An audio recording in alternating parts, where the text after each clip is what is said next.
قائم رکھا، نافذ نہیں کر سکے لیکن اسے ضائع بھی نہیں ہونے دیا۔ یہی فریضہ ہے کہ اگر برفرض آپ نہیں ہو اس قابل کہ آپ نافذ کر سکو، کم از کم اس کی شناخت تو قائم رکھو، اس کی بنیاد تو قائم رکھو۔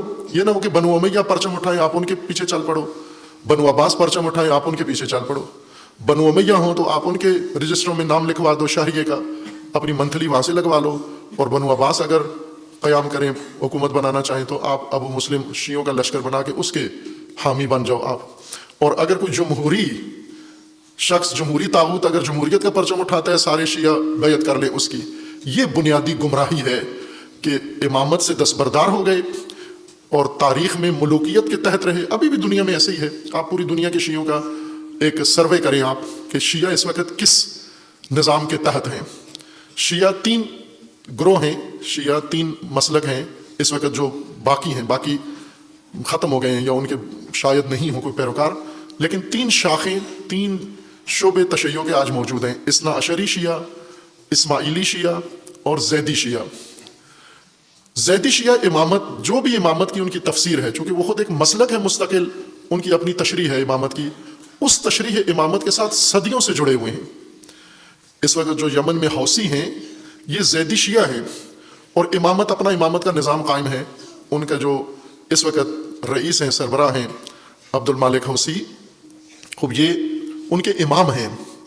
اسی طرح اسماعیلیہ کے کریم آغا خان اس وقت جو ان کے موجودہ سربراہ ہیں، یہ ان کے امام ہیں، امام اعتقادی، امام کلامی، ان کے امام ہیں باقاعدہ، اور امامت کے نظام کے ساتھ جڑے ہوئے ہیں۔ دنیا میں جہاں بھی یہ 2 مذہب، 2 شیعہ ملیں گے آپ کو زیدی، وہ نہ کسی بادشاہ کے تابع ہے، نہ کسی خلیفہ کے تابع ہے، نہ کسی ڈکٹیٹر کے تابع ہے، نہ کسی صدر کے، نہ وزیر اعظم کے، وہ اپنے امام کے تابع ہے۔ اسماعیلی دنیا میں جہاں بھی ہوں گے اپنے امام کے ساتھ تابع ہوں گے۔ اثنا عشری جہاں ہیں اسی کے تابع ہیں، امریکہ میں ہیں تو امریکیوں کے تابع ہیں، افریقہ میں ہیں تو افریقیوں کے تابع ہیں، چائنا میں ہیں تو چائنا کے تابع ہیں، ہندوستان میں ہیں تو مودی کے پیروکار ہیں، پاکستان میں ہیں تو پاپولر کے پیروکار ہیں۔ یہ جہاں بھی ہیں یہ موسم کے مطابق اسی حاکم اور حکمرانی سے چپک جاتے ہیں۔ اپنا تشخص تو قائم رکھو، اپنی اساس، اپنی بنیاد تو بچا کے رکھو، آپ اپنا اصل پہچان بچا کے رکھو۔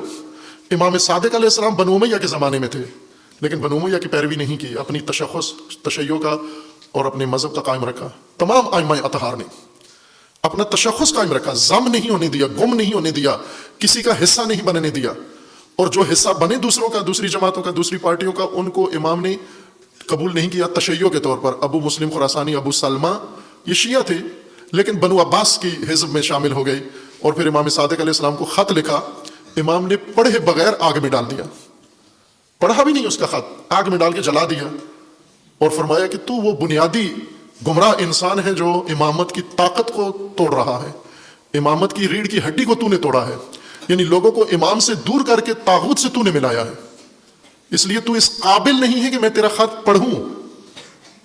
پڑھا بھی نہیں امام نے، پڑھے بغیر تنور میں ڈال دیا، اور جو قاصد خط لے کے گیا تھا کہا جواب کیا ہے، تو امام نے فرمایا یہی جو تو نے دیکھا ہے یہی جواب ہے میرا، یہ جا کر بتا دو۔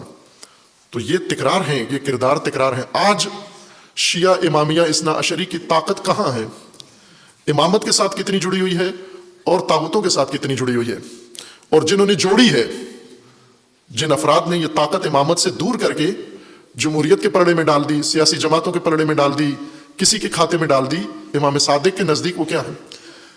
آپ کی روایات میں ہے ظہور میں کہ امام ظہور کریں گے، مہدویت